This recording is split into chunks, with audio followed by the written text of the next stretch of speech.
This anime was phenomenal because unlike other movies and series, it was not about getting expensive car, driving fast in a straight line. It was more about driver's technique, driver's course knowledge, and how driver know his own car, and it's all weight distribution and complex physics.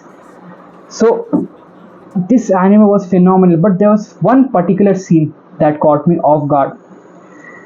The R32 scrap. このまま並んで立ち上がれば二足全開の加速で俺は前に出られるんだ。三人の底力を見せつけてやるぜ。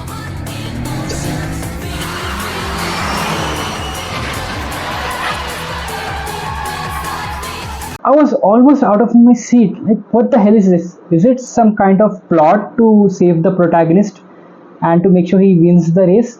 Or is there really a deep physics behind his crash? Well, that's what we are here today for. Let's find out in today's video whether Nakazato's R32's crash was some sort of plot or was it really some deep physics behind it. Let's get into this. First is, I'll let the legends explain first. 32の弱点はそりゃズバリボディの重さだろう。スーパーフロントヘビーから来るアンダーステアだ。足回りのチューンやドラテクでごまかしても基本性は変わらない。ハードなダウンヒルを続ければ必ずフロントタイヤとブレーキが垂れてくる。たとえチューニングしたブレーキでもだ。麓まで降りてくる頃にはコーナーの入り口でアンダーステアと格闘するようになっているはず。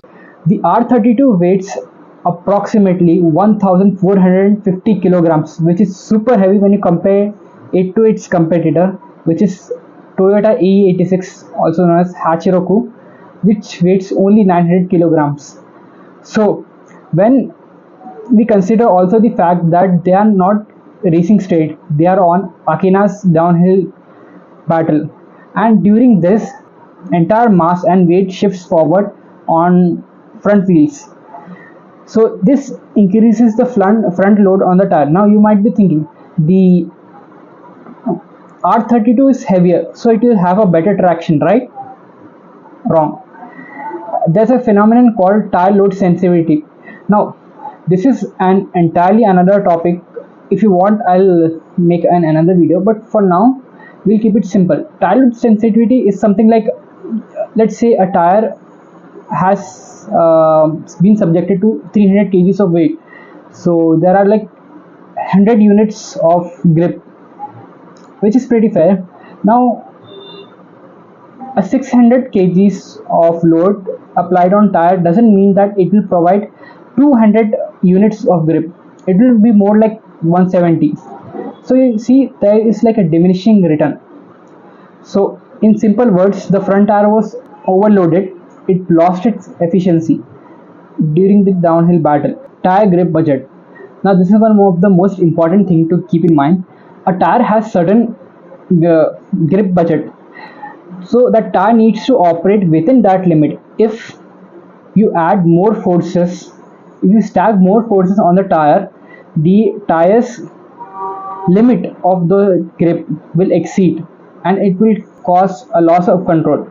So already the tire were steering by providing a lateral force, and there is also the longitudinal force, which is acceleration.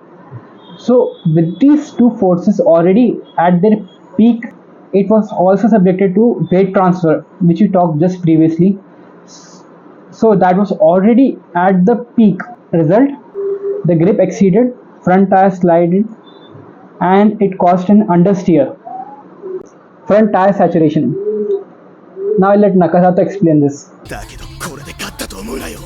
このまま並んで立ち上がれば二足全開の加速で俺は前に出られるんだ。三人の底力を見せつけてやるぜ。 We already talked about weight transfer on the front wheel, and we also considered the fact that they were racing at Akina's downhill battle, and we already talked about the tires certain grip budget. Now on top of this, Nakazato added more throttle during the second year. Now what's the problem here? You see, the Nissan GTR R32 is an all-wheel drive car. So when you give it throttle, so it even sends the power through both front and rear tires. So already the tires were at the peak of providing their grip. That was for lateral force and longitudinal force. They were steering at the same time and accelerating. Now on top of that, Nakazato again asked for more torque. Now this exceeded the the tires grip budget.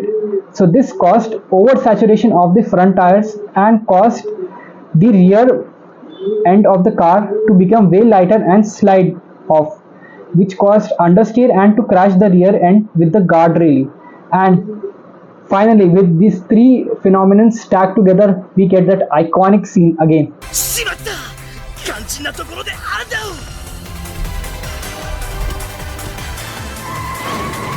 外に行くと見せかけておいてブレーキングしながらラインを変えやがった86ってのはあんなことができる車なのかだけどこれで勝ったと思うなよこのまま並んで立ち上がれば二足全開の加速で俺は前に出られるんだ32の底力を見せつけてやるぜ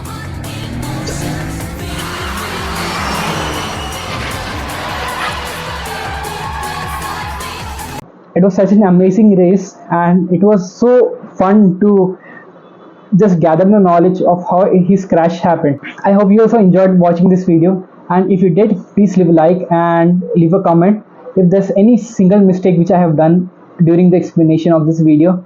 And if you want to see more of this analysis of engineering and vehicle dynamics, please let me know and subscribe to my channel for further content like this. I'll see you in the next one. Bye.